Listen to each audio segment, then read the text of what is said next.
¿Qué te llama la atención de la Biblia? ¿Por qué se considera que la Biblia es un libro, cuanto menos teológicamente, sin duda importante, Sí, también por supuesto. simbólicamente? También... Simbólicamente, la Biblia es, aparte de un libro teológico y religioso, es el lugar donde se plasmaron las tradiciones desde los judíos antiguos, y la Biblia representa la fe de un pueblo, cómo la plasmaron ellos, y es una suerte que nos la haya legado a nosotros, la podamos entender, comprender y modificar en parte a nuestra sociedad. Oye, o sea, es un libro muy importante. Una pregunta. ¿Tú te crees todo lo que dice la Biblia? Es que, Mejor dicho, ¿crees que ha sucedido? Mira, te voy a decir una cosa, es que nadie, ningún teólogo, es que la Biblia no es cuestión de creerla. O sea, a mí, por ejemplo, me cuentan que Adán y Eva, pues bueno, muy bien, vivieron, Adán se creó el barro, Eva de las costillas de Adán, y es que, en primer lugar, yo sí tengo un razonamiento lógico, no me lo creo. Como nadie, ningún teólogo se lo cree, eso tiene un significado.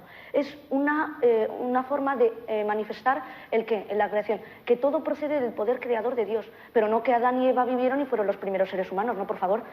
También tenemos unos argumentos científicos que lo rebaten. O sea, que hay que buscar, que no me vengan con cuentos de que a Jonás no se lo pudo tragar un pez porque es totalmente cierto, como muchas leyendas nuestras, sino que tiene un significado y hay que entenderlo. Decíamos que tienes Biblias sí, bueno, diversas. tengo, a mí me gusta, no tengo tampoco muchos libros, pero bueno, intento tener diversas Biblias porque a veces las traducciones son incorrectas del original hebreo, del original griego. Siempre es bueno comparar, ¿no?, cuál es mejor. Aquí tengo una que es la Biblia de Thompson, de la edición de Reina Valera del 60, que es la Biblia protestante, pero que tiene una traducción muy buena. Lo que pasa es que no incluye los deuterocanónicos. Luego tengo que también aquí, que es la de la Turaj, Nevaim, Ketuvim, que es la Biblia hebrea, ¿no?, la que se usa convencionalmente, los judíos, y que pues es la original, ¿no?, el Antiguo Testamento, como sabemos, incluye los judíos. ¿Tú eres partidario de las clases de religión en las escuelas? Yo sí, por una sencilla razón. No que se institucionalice como obligatoria, ¿no? Yo creo que es siempre respetable que haya una división, los que quieren dar estudio, los que quieren dar religión, pero yo soy partidario porque la mayoría de las personas no tienen un acceso... ellos son cristianos, son católicos, pero no tienen acceso a conocerla bien. Hay mucha ignorancia bíblica y teológica. Yo creo que si hay un profesor que puede darlo y puede enseñarlo y luego puede servir para afirmar yo creo en esto por algo... Pero no sería más pertinente, desde el punto de vista científico, pregunto, ¿historia de las religiones, de todas? Sí, lo que pasa es que historia de las religiones ya no sería tan profundo. Eso se puede dar en geografía e historia y puedes dar simplemente Israel como historia de Israel. Fernando Savater decía el otro día, vale, muy bien, que se dé historias de las religiones, pero que también se dé historia de las supersticiones. Hombre, es bastante irónico, ¿no? Yo no estoy del todo de acuerdo, ¿no?, porque es cosas totalmente distintas. Mezclar la religión con la superstición, que son cosas científicamente no son exactas, no lo pongo en duda, pero no tiene nada que ver una superstición con una enseñanza moral que representa la religión. La religión es el alimento espiritual del hombre. El hombre sabe que va a morir, y eso es horrible, ¿no?, saber que vas a morir. Tienes que atenerte a algo, en este caso la religión. Y yo ya no pongo en duda la existencia o no existencia de Dios. Yo ya me dedico, para mí, a ver cuál es el significado que tiene el hombre para Dios y Dios para el hombre. O sea, la coexistencia, no ya que exista Dios o no exista, porque eso es una pregunta que nunca se va a poder responder. Entonces, si no damos un paso adelante, vamos a estar siempre estancados. Y bueno, pues eso, lo repito, nunca se va a poder... responder hasta que nosotros lo probemos, si es así. Pero los materialistas, los existencialistas, dicen hay que aprender a vivir en ese abismo, en ese aparente sinsentido de que, sabiéndonos mortales, no creamos en la religión, ni en el más allá, ni en Dios. Sí, pero... ¿Tú crees que es posible vivir sin una fe religiosa? Yo, para mí, no. No lo creo posible por varias razones. Como decía, es un alimento espiritual, es una fuente de escape. Y la mente humana necesita creer en algo. Es como la duda metódica. Yo siempre me estoy preguntando en la duda metódica, no porque este vaso a lo mejor yo creo que es blanco y no es blanco, pero es que si no nos atenemos a algo nos volvemos locos. El ser humano no está preparado, porque no está preparado. Sería tanta afluencia de conocimientos que sería una dilatación en las neuronas, que no podría, bueno, ya no se podría asimilar tanta información. Es como un ordenador, ¿no? Si tú les empiezas a meter datos, el ordenador terminará por erronear, ¿no? Pero buscarle sentido a las cosas, sí, por lo visto, no, por supuesto, es siempre... una cuestión antropológica, es decir, el hombre tiene que buscar sentido a las cosas. Exacto, es que pero lo la necesita. naturaleza no habla de sentido, sino de procesos. Ahí están las plantas creciendo, sí, los ríos fluyendo. Pues es un porque sí natural, ¿no? ¿Por qué nos tiene que aturdir tanto? Pues es que el ser humano es la propia constitución del ser humano. El ser humano necesita que le aturda algo. El ser humano no puede estar quieto, no puede estar pero quiero decir, pasivo. ¿por qué nos aturde tanto que no haya vivir sin la idea de Dios?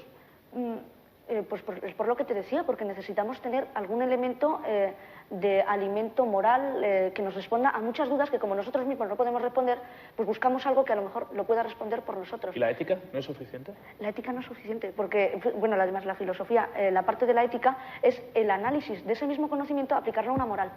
Pero hace 30.000 años no existía ninguna religión. Claro, pero para eso está la evolución, ¿no? Pero Bueno, hace antes... 30.000 años, perdona, se empezó no sé si hace exactamente 30.000 años, pero se empezaron a enterrar a los muertos desde época muy temprana, sí. A adorar a Venus, y siempre el hombre ha creído en algo, las fuerzas de la naturaleza. Los sabios lo llamaban el poder supremo, y no le decían Dios, nosotros lo llamamos Dios, lo llamamos así, pero tiene que haber un poder supremo. No puede haber... ¿Y no cabe una religión, Carlos, que sea, en lugar de amar a un intercesor entre nosotros y lo absoluto, una religión que diga que nos apreciemos profundamente los seres vivos entre nosotros, en lugar de otorgarlo a alguien superior? La religión católica también. No, naturalmente, pero no en nombre de un ser superior, sino del respeto a lo humano. Sí, lo que pasa es que ya estaríamos remitiéndonos solo al hombre, ¿no? O sea, nos tendríamos solo en cuenta nosotros, pero lo que te decía, muchas dudas... Perdona, te corto mucho, ¿no? No te preocupes. No sé. Pero no es suficiente el hombre y la mujer para creer que vale la pena tener un perfil ético y hacer el bien, porque sí, sin esperar una recompensa espiritual esotérica. Sí, pero es que eso moralmente para el hombre es inviable, porque el hombre necesita algo a lo que agarrarse. O sea, no, muy bien podemos estar en comunidad, ¿no? Todos comunicados, todos unidos, pero ya no tenemos algo que nos esté respondiendo. Por ejemplo, si yo a ti te estoy haciendo daño, ¿por qué te estoy haciendo daño? ¿Por qué no te estoy haciendo daño, no? Sin embargo, si yo estoy haciendo el bien, pues yo digo, ¿por qué estoy yo haciendo ese bien? Es que me ha tenido que impulsar algo. Porque te produce placer.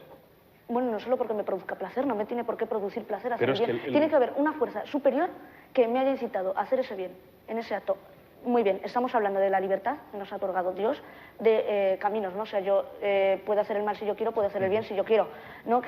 Pero en ese sentido... Pero un tío tan cartesiano como tú, tan frío, tan documentado, tan analista, y dices, tiene que haber alguien superior. Claro, pero ya estoy especulando, ¿no? Como muy bien habrás notado. Pero es que en ese sentido fíjate, pero es que en ese sentido ya estoy mostrando la debilidad humana para responder a ciertas cosas que no lo podemos responder, y es así. Y yo mismo me he agarrado a creer que existe algo superior, pero como tú otro puede decir que no, y muy bien, le respeto. Yo estoy exponiendo mi argumento de por qué, porque yo ahora mismo tiene que haber. ¿Por qué se ha hecho esto?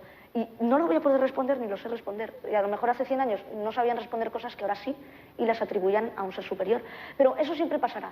Entonces, hasta ese entonces, yo creo, hasta ese entonces, que será un entonces infinito, creo que tenemos que atenernos. Pero ya es más por cuestión de humildad. Es que el hombre, si él mismo se atribuye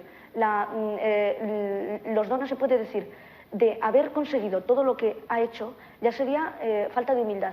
Falta de humildad porque, por ejemplo, una rana no ha tenido la misma suerte de poder ahora mismo tener la capacidad claro que no. De pensar. Y además, no solo eso, entre los hombres, los temperamentos son una lotería. Sí, no, y además que es una suerte que no todos seamos iguales, que eso es otra bendición, ¿no? Porque una rana, todas son iguales, las especies son iguales. Sin embargo, en el ser humano todos físicamente tenemos las mismas características, ¿no? Pero somos diferentes. Somos diferentes, tenemos un criterio diferente, y bueno, pues esa es la gran riqueza que se nos ha dado.